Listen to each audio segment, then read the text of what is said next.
بسم الله الرحمن الرحيم السلام عليكم ورحمة الله وبركاته وعنا ونكسن داوديال meel kastoo aad joogtaan halkani waa markhaati TV kusoo dhawaada barnaamijkeena falanqaynta xogta caalamka taariikhdu waxay ku beegan tahay 20ka bisha Maarso sanadka 2024 Ramadaan Mubaarak qodobada daawadayaal barnaamijka qaybtan aynu diradda ku saari doonno haddii Allaah awood leh uu raali ka noqdo waxaa ka mid noqon doona Israa'iil oo xasuuq cusub ka geysatay marinka Gaza Canada oo joojisay hubkii ay u dhoofin jirtay Israa'iil Yurub oo dalbanaya in wadacad loo maro xalka laba dowladood Guterres oo ku baaqay in la joojiyo dilka lana sii daayo maxaabiista dhinacyadu ay kala haystaan Mareykanka oo markii ugu horeysay Gaza ka sheegay wax uu in muddo ah iska indhatirayay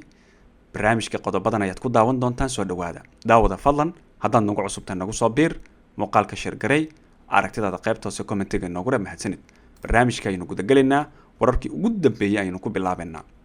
maalintii 166aad ayuu soconaya dagaalka Gaza ciidamada gumeysiga Israa'iil waxay sii wadaan xasuuq iyaga oo sidoo kalena dilay daraasiin shacab ah dhaawacyo badan u geystay dad shacab ah waxaa soconaya duqeynta iyo go'doominta barbar soconaya weerarka lagu hayo isbitaalka Al-Shifa maalintii saddexaad oo xiriira wariyaha Al Jazeera waxa uu soo sheegay in 27 Falastiiniin ah ay ku dhinteen duqeynta maanta ciidamada gumeysigu ay ku qaadeen guri ku yaala xerada Nusayrat ee bartamaha marinka Gaza saacada kadib markii 23 kale ay ku dhinteen duqeyn iyo rasaas toos ah oo ciidamada gumeysigu ay ku weerareen gudiyada qabaa'ilka qaybinta gargaarka la soo gaarsiiyay Gaza wargeyska Jerusalem Post ayaa sheegay in wasiirka arrimaha dibadda Canada isna uu ku dhawaaqay joojinta hubkii loo dhoofinayay Israa'iil kadib go'aan aan dhaqan gelin oo weli ka soo baxay aqalka baarlamaanka haddii aynu eegno komishinka Yurub waxa uu dalbanayaa wadacad oo loo maro xal laba dowladood gudoomiyaha midowga Yurub waxa uu yiri waa inaan u diyaar garownaa maalinta ka dambeysa dagaalka Gaza oo aan go'aansano wadacad oo loo maro xal laba dowladooda qadarka gargaarka dhulka ee Gaza ka soo gala aad ayuu u yaryahay marinka badda ee Qobrus dhexmara waa isku day lagu kordhinayo waxaana uu sheegay in muhiimadda ugu weyn ay tahay dadka in hadda ay helaan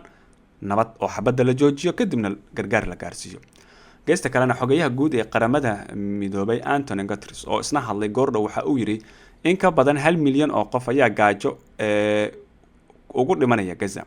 waa in si degdeg ah talaab loo qaadaa ka hor inta aysan xaaladdu ka sii darin dadka ku nool marinka Gaza ayaa waxa halis ay ugu jiraan inay dhammaantood gaajo darteed u lacdaan waa in talaab laga qaadaa sidii dadkaasi loo badbaadin lahaana loo istaagaa waa inaan sameynaa dadaal kasta si aanu u joojino dilka Gaza oo aan u hubinno sidoo kale in la haystayaasha la sii daayo shuruud la'aan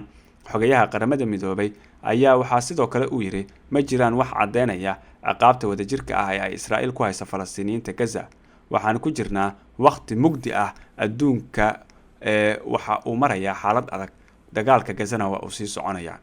geesta kalena agaasimaha warfaafinta dawladda ee Gaza ayaa Al Jazeera goordhow isna kala hadlay xaaladda ka jirta isbitaalka Shifa waxa uu yiri ciidanka gumeysiga Israa'iil weli waxay bartilmaameedsanayaan dhismayaasha isbitaalka Al-Shifa isbitaalka waxaa ku sugnaa in ka badan 7,000 oo bukaan iyo sidoo kale dad barakacyaal ka hor weerarkan sidoo kale horay isbitaalkan weerar ay Israa'iil ugu qaadeen markii ay ku fashilmaan howlgallada dhanka dhulka ah waxay sameeyaan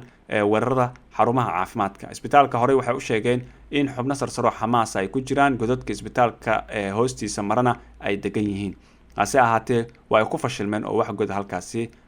laguma arag ama laguma helin geesta kalena haddii aynu eegno guutada Al-Qassam ayaa war ay soo saartay waxay ku sheegeen inay bartilmaameedsadeen markab ciidamada sahanuniyadda lana bartilmaameedsaday gantaalka loo yaqaano Al-Yaasiin 105 waxay guutada ay sheegeen in weerarkan uu ahaa mid laga soo shaqeeyay isla mar ahaantana ay guul ka gaareen oo bartilmaameedka si sax ah loo helay sidoo kale waxay sheegeen inay burburiyeen maanta laba ka mid ah taangiyada ciidamada gumeystaha Israa'iil oo ay la dhaceen madfaca Al-Yaasiin 105 geesta kale xafiiska warfaafinta dawladda ee Gaza ayaa sheegay in ka badan 100 samafalayaal ah ay ku dhinteen 8 xasuuq oo ay geysteen gumeysiga muddo 7 waxa uu sheegay ama ay sheegtay wasaaraddu in xasuuqa ay gumaysiga ku hayaan samafalayaasha ay uga gol leeyihiin in lagu sii wado siyaasadda gaajada iyo qalalaase iyo amni darro lagu faafiyo marinka oo dhan. Israa'iil ayaanan jirin wax ay u aabayeelayso, yacni dadkii gargaarka qaybinaya, kii dagaalamaya, kii shacabka ahaa, caruurtii, haweenkii, cid walba waxaa loo geysanayaa dhibaato, waxaa lagu burburinayaa gurigoodii, meesha ay ku sugan yihiin ayaa madaafiic lala dhacaya. Yacni waa siyaasad loogu talagalay in marinka Gaza oo dhan dadka looga barakiciyo si ay u qabsadaan. hase haatee dad badan ayaa weli halkaasi gaajo ugu dhimanaya. geesta kale bal haddii aynu eegno, Maraykanka ayaa Gaza waxa uu ka sheegay wax uu in muddo ah iska inatirayay. xogayaha arrimaha dibadda ee Maraykanka Antony Blinken ayaa ku dhawaaqay in xaalad hubanti la'aan ah ay la kulmayaan dadka reer Gaza, iyada oo ay cunto la'aan heer sare ah ay soo wajahday dadka. waxa uu yidhi sida ay sheegayaan warbixinada ka imaanaya Gaza ee ah kuwa caalamiga ah, 100% dadka reer Gaza waxay la halgamayaan cunto la'aan daran, ayuu Blinken ku sheegay shir saxaafadeed uu ku qabtay dalka Philippines, halkaas oo uu booqasho ku tagay. tani waa markii ugu horeysay oo bulsho dhan sidaan loo go'doomiyo. Blinken ayaa hadalkiisan kusoo beegay maalin ka hor booqashada uu ku tagayay bariga dhexe oo uu kula kulmayay madaxda sare ee Israa'iil, waxaana uu sheegay in loo baahan yahay in mar walba laga shaqeeyo sidii dadka shacabka ama rayidka loo ilaalin lahaa. qiimeyn ay sameeyeen hay-adaha gargaarka oo ay ku jiraan kuwa qaramada midoobay ayaa lagu sheegay in haqabeelka cunnada ay lagama maarmaan u tahay dadka Gaza, oo ay digniinuhu gaarsiisan yihiin musiibo soo food saartay kalabar dadka u dhow xaalad macluula. Blinken waxa uu sheegay